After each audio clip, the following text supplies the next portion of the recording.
back to my channel, Trending Pia po. So, bago natin start ang ating reaction video, pasalamatan mo natin si Lord. Thank you po. At syempre guys, pasalamatan natin ang may-ari ng video, Kalingap Mikoy. Kung hindi ka pala subscribe ka na po. Ayan. At syempre, huwag kalimutan suportahan ang ama ng Kalingap, Kuya Bal Santos Matubang, Kalingap Rob, Ate Edna, si Ma'am Jack. Kalingap Mikoy, ayan.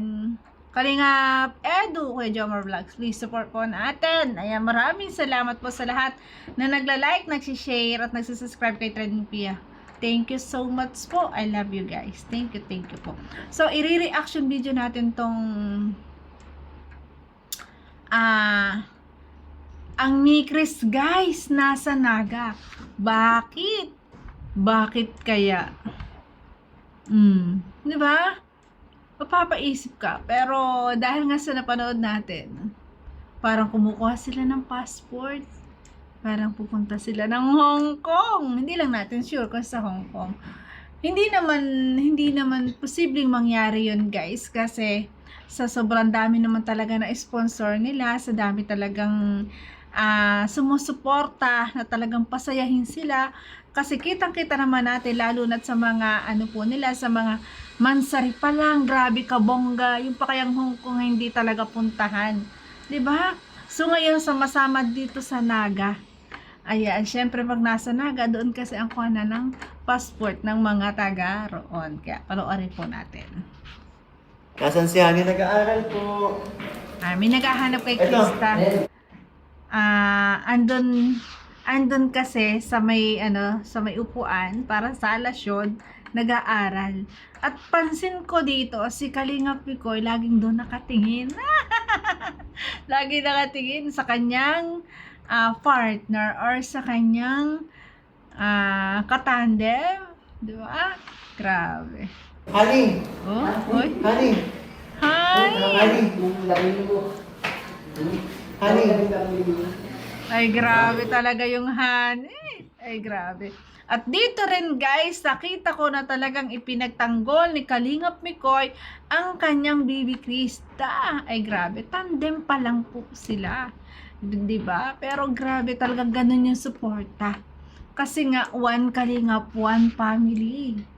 Bakit ba ako'y laging ganito? Sabi nila, ang gusto nila sa lalaki yung mahilig sa kape. Papapakin ko. Ayan, ang gusto daw ay mahilig sa kape. Ako hindi. Ewan ko lang sa iba. Mahilig daw sa kape. Ayan, kaya si Kalingap Mikoy papapakin na niya para magustuhan. Ang mahilig daw kasi sa kape, di ba? Ang kulit eh.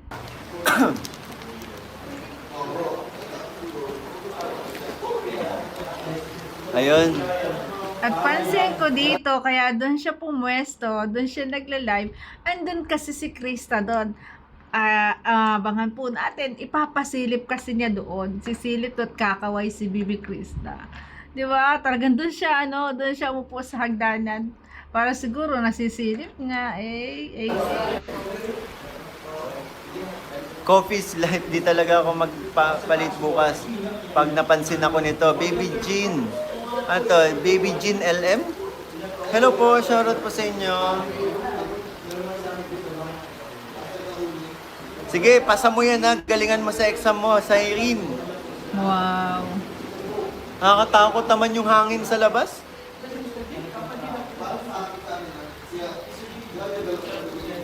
Ba double time si Bibi Krista, kahit kasama siya sa Naga, kahit talaga may mahalaga silang lakad doon, talagang yung pag-aaral. Hindi basta-basta lang, talaga nag-aaral siya. Hindi siya ibig sabihin ko, hindi katulad ng iba, pag nasa lakad, hindi mag-aaral siya. Talaga, kahit lumakad siya or sa ibang lugar, di ba? May ganyan, may gagawin sila, dala-dala pa rin ang kanyang mga pag-aaralan. Kaya nga yun, nag-aaral siya kasi mag-e-exam siguro, nag-review. Ayun o, 1, 2, 3, 4, 5. Okay na yun. Okay na. Ayun, pinasilip, kakaway-kaway. Grabe. Tama na. Hi lang. Kape is Sapat life na. dito sa Saudi, Mikoy. At alam kong sobrang dami na natuwa doon. Siyempre guys, hindi naman pwede, di ba? Kahit pa magkasama sila dyan, hindi man pwede isama niya sa live. Kasi nga, siyempre, respeto kay Kalinga Prab, di ba? Yun. Pero ang blooming ni Kalinga Mikoy, lagi siyang nakangiti. May pasok po, pero naka-excuse naman po kasi importante po yung lakad namin. Ayan. Farm plate.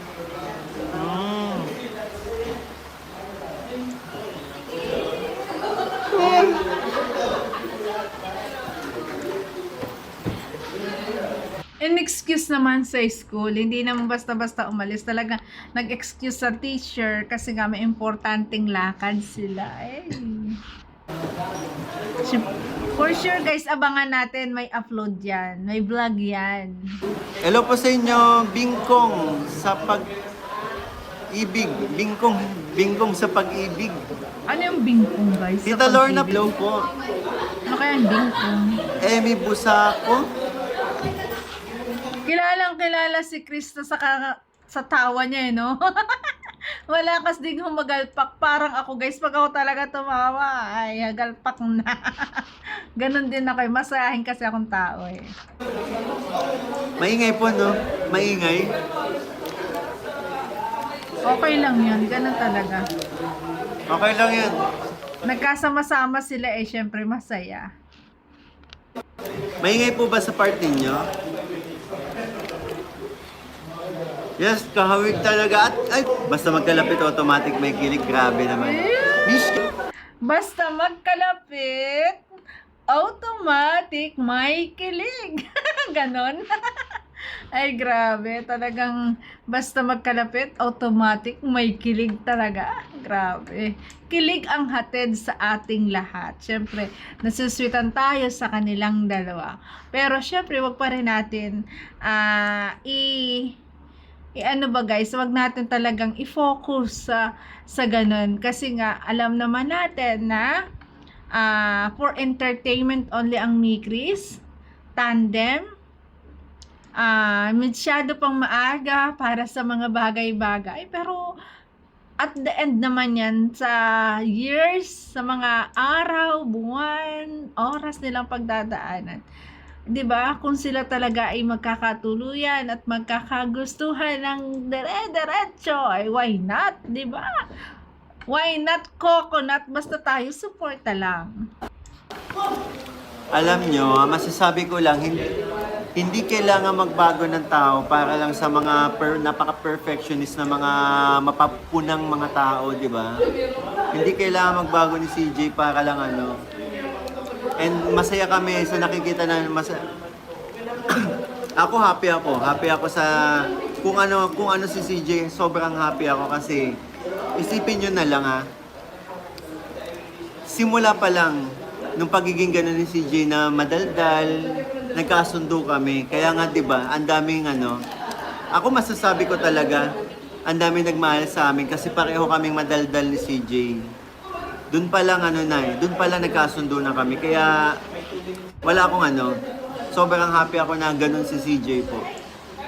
At saka wala ka namang karapatan na pagbaguhin mo yung tao. At kahit sinong tao, hindi mo dapat pakialaman. Hindi dapat magbago para lang sa kagustuhan ng iba. Mas maganda ang magiging totoo, magpakatotoo ka sa sarili mo.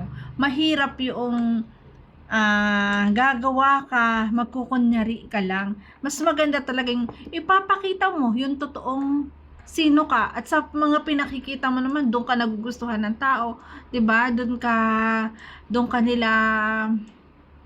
nila tinanggap, 'di ba? Doon sila sumasaya sa pagiging totoo nyo, sa mga ganyan nung pagiging kalug nyo, 'di ba? Sa pagiging makulit ninyo, ang dami nyong napapasaya.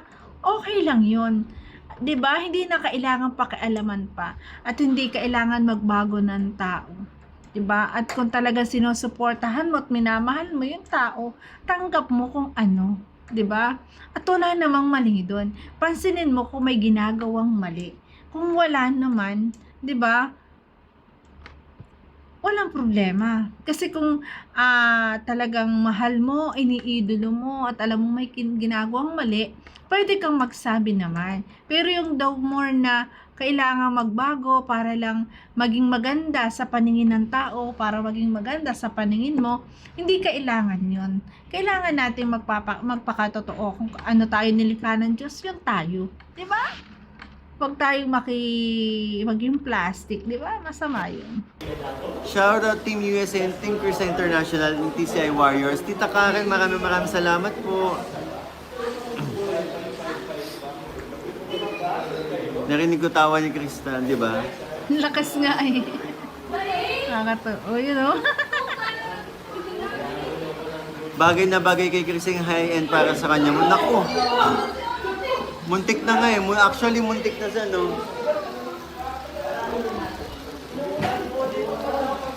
Uy, nagkukulitan. Hindi niya matis, so tinitignan niya. Kasi, may kulitang nagaganap dun sa halata si Kalingap ko ay concern. Tinitignan niya talaga. Ay, grabe. Lipat ako. Ang ingay nila. Lumipat ng pwesto. Okay na ako dito. Pero bago lumipat, tiningnan muna niya. O, di ba? Ayun. Mas okay dito. Ang ingay pa rin nila dun eh. Masaya kasi magkakasama. Beshi. Banding. Si Beshi nga yun, naririnig nyo lang.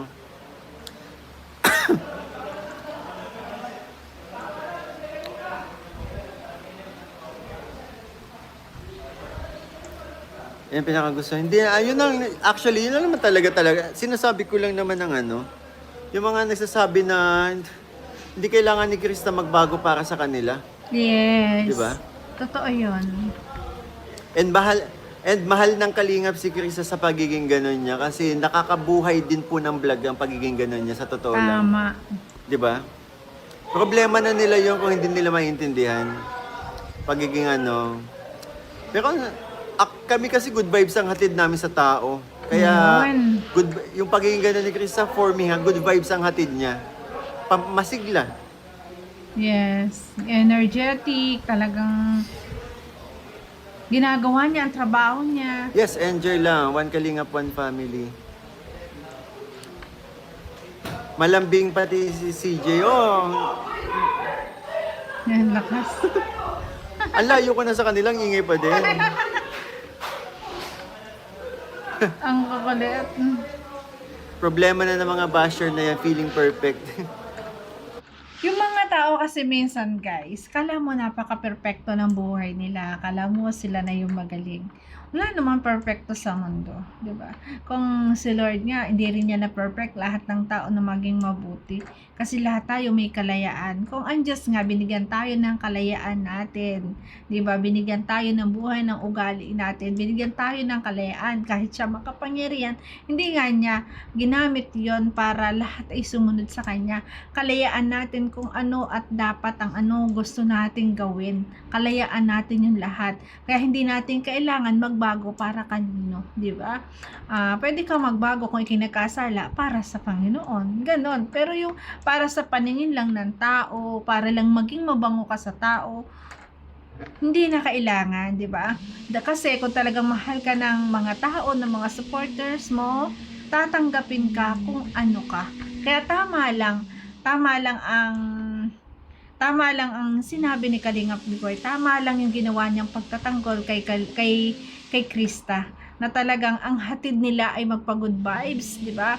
Ganon sila nakakilala kasi nga mga kalug sila, di ba?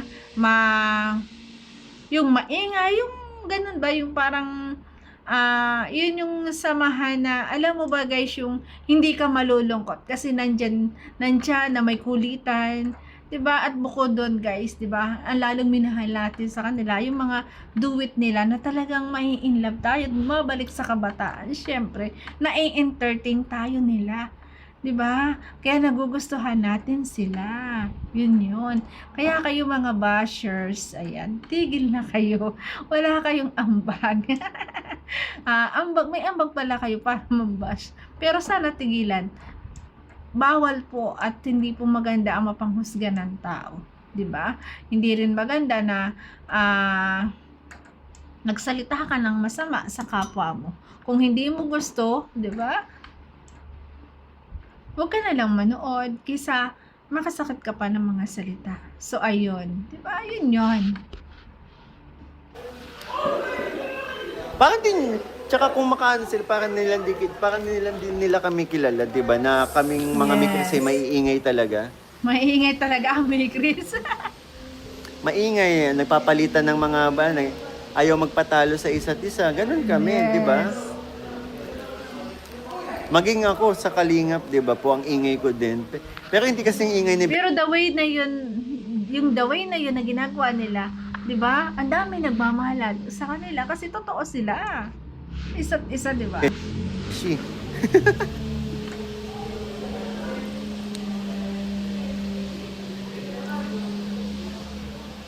Ay, good night po, Marlene Ingito. Maraming salamat po. Bakit tinatanong mo sa Irene? Sige, bigyan mo paki-explain bakit tinatanong mo po. Ano kayang tinatanong mo? Julieta Rufan, hello po. Mikris Dabe, ay grabe, salamat po. Vernie Pabilona, tama, masayang vlogs na pagandyan si CJ at Beshi. Yes. Kasi Lalo na parehas pag sila nagsasama yan, Ano? nagkakasama si CJ tsaka si Beshi. Ay naku, ingay, ang ingay ng ang ingay ng vlog. Pagal-pakan. Makukulit. Yun na si Krista, bakit babaguhin yun ni Krista? Very natural yan sila ni Krista, walang dapat baguhin. Totoo. Ako, kahit ako, yung pagiging ko, hindi ko kailangan baguhin para lang sa mga mapanghusgang mga tao. Kung ano ako, pinapakita ko lang at masaya ako sa ginagawa ko. Yes. Ang mahalaga Mamalis- masaya ka. At wala ka namang inaapakan tao. At wala kang hinahamak na tao. Yun yung mahalaga. Nagpapasaya ka lang. At kung hindi sila na-entertain, bahala na sila, di ba? Kung hindi sila nag-good vibes, di ba? Kung hindi nila gusto yung tandem, huwag na lang manood. Kaysa mag-comment pa na hindi maganda. O huwag daw maingay. Kasi malapit doon yung kwarto ng parang VP daw, Vice President. Yun. So, ayan guys. Bakit ba sila nandyan? Siyempre, kumukuha ng passport. Kasi mag-out of town ata ang Mikris. Guys, abangan natin yan. So, maraming salamat po sa lahat na nagla-like, nagsishare, nagsasubscribe kay Trending P. Maraming salamat po. Congrats kay Kalingap Miko. Talaga pinagtanggol niya ang kanyang partner. Maraming salamat guys. Thank you for watching. Thank you all. God bless. I love you. 你的笑脸